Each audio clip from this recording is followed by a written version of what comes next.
G'day, I've got two different models of iPhones here. Let's say they've completely locked up on you and you can't interact with them, or your screen has just gone black for no reason. This is the first thing that I'd recommend doing. So this one here is a 14 Pro.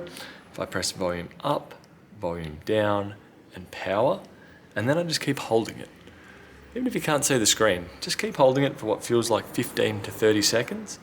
And while we're holding this, the phone should switch off and it should switch up, back on again, like you've disconnected the battery. There we go, now I can release. That there should be interacting once more. This one's an iPhone 6S, but let's say this was an iPhone 7 or 8 or SE. You should be able to do the same kind of thing. Volume up, volume down, power, press and hold, and just keep holding for about 30 seconds.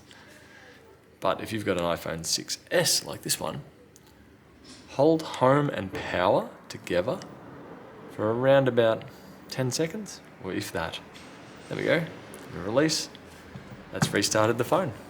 Hope that helps you, and I'll see you later. Bye.